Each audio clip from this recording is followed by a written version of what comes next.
मैं एडवोकेट शानी इलाही, Mumbai high court का एक लॉयर, और मैं आज आपको डॉक्टर कफील खान की केस के बारे में कुछ महत्वपूर्ण जानकारी देना चाहता हूँ। ये देखिए मेरे पास जो ये एक रिट पिटीशन है 264/2020, ये रिट पिटीशन की अगली सुनवाई 27 जुलाई को है इलाहाबाद हाई कोर्ट में। और मैं ये बता दूं कि इसके चीफ जस्टिस जो कोरम जस्टिस हैं शशिकांत गुप्ता, मंजू रानी चौहान जो डिवीज़न बेंच है, ये इसकी अगला फाइनल ऑर्डर ये पास करेंगे, फाइनल ऑर्डर की स्टेज पर है। अब मैं आपको बता दूं कि कफील खान के ऊपर एनएसए एक्ट कैसे लगाया गया। कफील खान एक जाने मानी शख्सियत जिन्होंने बीआरडी मेडिकल कॉलेज हॉस्पिटल में ऑक्सीजन की कमी होने के कारण अपनी जेब से पैसे लगा के कई बच्चों की जानें बचाई थी। उसके बाद उत्तर प्रदेश की सरकार और वहाँ के मुख्यमंत्री जी बहुत बौखला गए और उसके बाद उन्होंने ये कहा कि डॉक्टर कफील कौन है, अच्छा तू डॉक्टर कफील है, ये अल्फाजों में डॉक्टर कफील से बात की, अब तुझे मैं सबक सिखाता हूँ, ऐसा स्टेटमेंट डॉक्टर कफील ने अपने स्टेटमेंट में दिया। उसके बाद डॉक्टर कफील 56 दिनों तक मथुरा जेल में थे। उसके बाद उनकी वहाँ से बेल हुई और बेल होने के बाद भी उन्हें जेल से रिहा नहीं किया, उनके ऊपर आनन फानन में एनएसए एक्ट लगा दिया गया। अब मैं ये बता दूं ये एनएसए एक्ट क्या है और एनएसए एक्ट किसे कहते हैं। एनएसए एक्ट राष्ट्रीय रसूखा कानून जो रहता है एंड नेशनल सिक्योरिटी एक्ट, इसमें 18 सेक्शन होते हैं और ये एक्ट 23 सितंबर 1980 में इंदिरा गांधी जी की जो गवर्नमेंट थी उसमें ये लागू किया गया था। इसका प्रिवेंशन जो डिटेंशन रहता है वो नॉर्मली 10 से 12 दिनों का रहता है, जब तक सरकार को ये लगता है कि ये सस्पेक्ट है, और अगर सरकार पूरी तरह से एक अपने एविडेंस कोर्ट पे नहीं फाइल करती तो बंदे को रिलीज कर दिया जाता है। लेकिन अगर सरकार को ये लगता है ये संगीन है, देश में ऐसे गतिविधियों को चलते तहत नुकसान पहुंचा सकता है, तो इसमें 12 महीने का डिटेंशन चाहे तो सरकार बढ़ा देती है। अब ये बता दूं इसमें अधिकार है डिस्ट्रिक्ट मजिस्ट्रेट कोर्ट को और कमिश्नर को वहां के कि इनके ऊपर कार्रवाई करें। इसमें कोई वारंट नहीं होता, कोई एफआईआर नहीं होती, सस्पेक्ट होने के नाते इन्हें अरेस्ट कर लिया जाता है, चाहे वो कोई भी स्टेट में हो। उसके बाद ये मैं बता दूं इसे सेंट्रल गवर्नमेंट के पास अधिकार होता है, स्टेट गवर्नमेंट के पास अधिकार होता है और डिस्ट्रिक्ट मजिस्ट्रेट के पास इसका अधिकार होता है। और सबसे बड़ी बात, इसमें आप कोई एडवोकेट अपॉइंट नहीं कर सकते जब तक ये डिटेंशन में है, लेकिन आपके पास एक प्रावधान होता है कि आप हाई कोर्ट में अपील कर सकते हैं, जैसे कि डॉक्टर कफील के परिवार ने की। अब मैं ये बताऊं ये पिटीशन जो है 264/2020 जो इलाहाबाद हाई कोर्ट में है, जिसकी अगली सुनवाई जो स्टेज पे है फाइनल ऑर्डर के, और सुनवाई उसकी 27 जुलाई को है। और मैं ये चाहता हूं सभी भारत के देशवासियों पे अगर एनएसए एक्ट डॉक्टर कफील खान के ऊपर लग सकता है, जो एक पेशे से डॉक्टर है जिसने कई मरीजों की जानें बचाई, जहां पर बाढ़ पीड़ित एरिया हो, जहां पर बच्चों की जान बचाने का विषय हो या गंभीर बीमारी फैलने का विषय हो, डॉक्टर कफील वहां पे हाजिर रहते हैं, फ्री ऑफ चार्ज में बच्चों की मदद की। बस सरकार को पता नहीं उनकी क्या बात बुरी लग गई, उनके ऊपर एनएसए एक्ट लागू कर दिया गया। अब मैं ये बताऊं एनएसए एक्ट इतना संगीन जुर्म है, ऐसा एक एक्ट है कि भैया इसमें आप आवाज नहीं उठा सकते, आपको बिना एफआईआर बिना वारंट के अरेस्ट कर लिया जाता है और जेल में डाल दिया जाता है। अब मैं ये कहना चाहता हूं हाल ही में आपने दिल्ली के दंगे देखे, ऐसा मैं नहीं कह रहा हूं, दिल्ली माइनॉरिटी कमीशन की एक रिपोर्ट आई, उसमें ये क्लियर कट कहा गया है कि दिल्ली में जो दंगे हुए उसे भड़काने में कपिल मिश्रा का हाथ है, उसे भड़काने में अनुराग ठाकुर का हाथ है, प्रवेश वर्मा का हाथ है, रागिनी तिवारी का हाथ है, कपिल गुज्जर का हाथ है, या गोपाल नामक जिसे सरकार ने और वहां दिल्ली पुलिस ने नाबालिग करार दे दिया उसका हाथ है। गोपाल वही लड़का है जिसने जामिया के स्टूडेंट्स पे गोली चलाई। चलाई, बाद में उसे रिहा कर दिया जाता है ये कह के वो नाबालिग है। कपिल गुर्जर वही है जिसने शाहीन बाग की महिलाओं पे जो सीएए के अगेंस्ट में प्रोटेस्ट कर रही थी उनके ऊपर गोलियां चलाने की कोशिश की, उसे बेल दे दी जाती है। कपिल मिश्रा तो बहुत चर्चित चेहरा है जिन्होंने ट्रंप जब हिंदुस्तान आए थे, दिल्ली में थे, तो उन्होंने डीसीपी के सामने ये स्टेटमेंट ऑन रिकॉर्ड दिया है कि हम तो ट्रंप के जाने तक रुके हैं, जब ट्रंप चले जाएंगे तो इन्हें हम अच्छा सबक सिखाएंगे और इन्हें बताएंगे सीएए होता क्या है, एनआरसी होता क्या है, इन्हें हम तो फिर इन्हें इनकी जगह पहुंचाएंगे। उसके बाद अनुराग ठाकुर का एक स्टेटमेंट आता है, देश के गद्दारों को गोली मारो सालों को। मैं ये पूछना चाहता हूं कि देश के गद्दार हैं कौन और गोली मारने की आप बात किसे कर रहे हैं? ये संविधान में आर्टिकल 14 कहता है, आर्टिकल 19 कहता है ये भारत देश सभी का है, आपका है। इस देश में लोकतंत्र है, डेमोक्रेसी है, हमें बोलने का अधिकार है, अपनी बात रखने का अधिकार है, लेकिन कहीं ना कहीं उसे तोड़ा जा रहा है। डॉक्टर बाबा साहेब के बनाए हुए संविधान को आज कहीं ना कहीं छेड़छाड़ करने की कोशिश की जा रही है। अब तो खुलेआम ये दिखने लगा है कि सरकार की एक मंशा है कि दलित और मुसलमानों पे सीधा सीधा इसी तरह से अटैक किया जाए।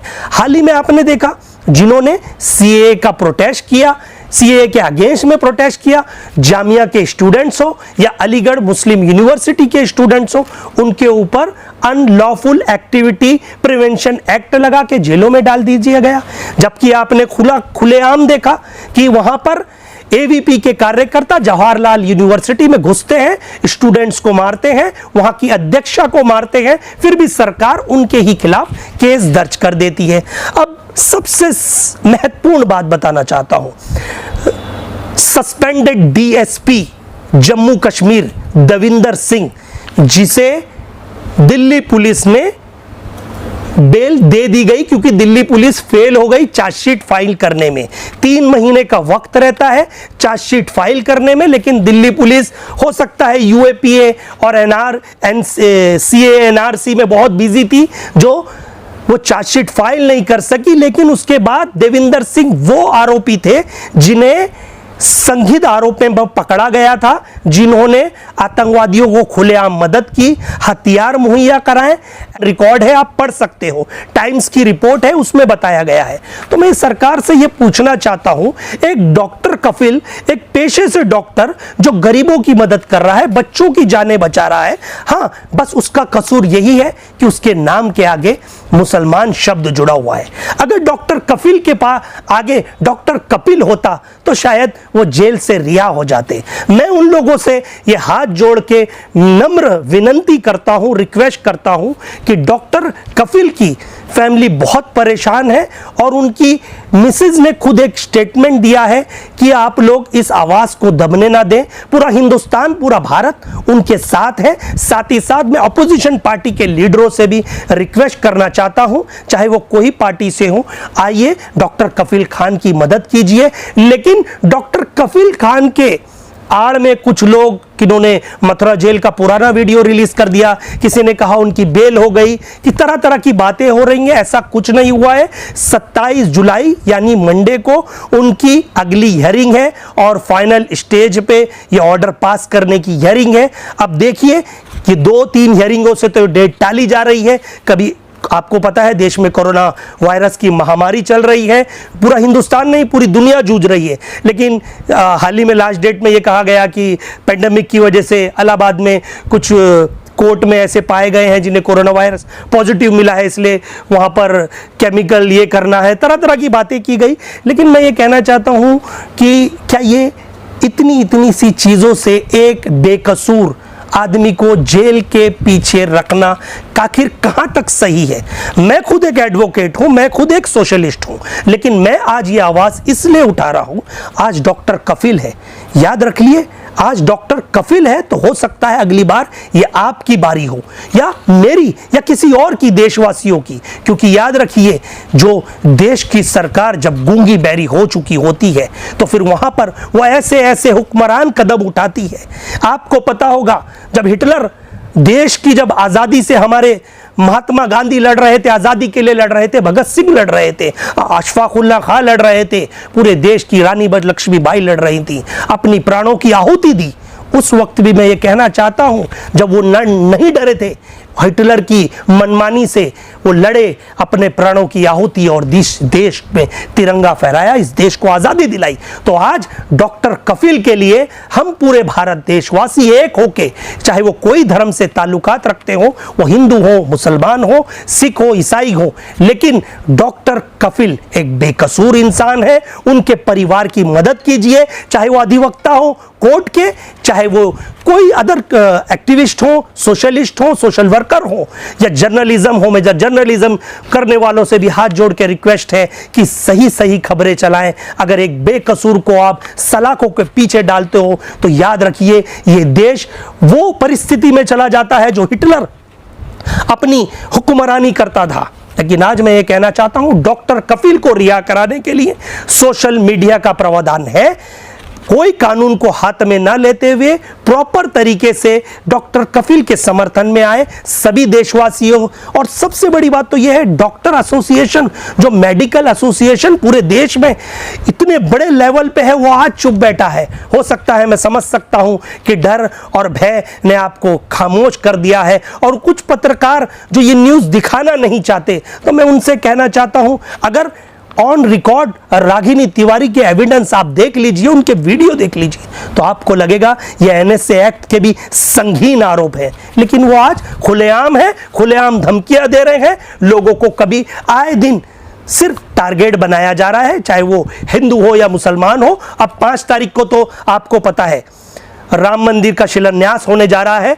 हम उस विषय पर कुछ नहीं कहना चाहेंगे, सरकार का विषय है। इस देश में हम जस्टिस को मानते हैं। कानून ने जो प्रतिक्रियाएं रखी, कानून के जो ऑर्डर आए, पूरे देश ने उसे सराहा। लेकिन इस वक्त बात करने का डॉक्टर कफील का है, जो बेकसूर है, और उसे आज़ाद कराना है। हम सबको, जिस तरह से हमने आज़ादी ली थी, आज हमारा वक्त आ गया है सबको मिलजुल के अपनी कलम से सरकार को लेटर भेजें, सरकार से सवाल पूछें, सरकार से रिक्वेस्ट करें कि आखिर डॉक्टर कफील कहां तक मुजरिम है, और है तो कैसे हैं, और उनके ऊपर NSA act, national security act, आखिर इतना संगीन आरोप कैसे लगा सकती है सरकार?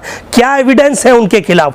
स्टेटमेंट देना कोई वो नहीं है। आप संसद में देख लीजिए, आपके नेता देख लीजिए, दिन रात हिंदू मुसलमान के ऊपर स्टेटमेंट देते हैं, दंगे होते हैं, किसी के ऊपर एनएसए एक्ट नहीं लगता। तो मेरी सरकार से यही गुजारिश है कि डॉक्टर कफील खान के लिए हम सभी, हमारे हिंदुस्तान देशवासियों से कफील खान के लिए समर्थन में आगे आइए।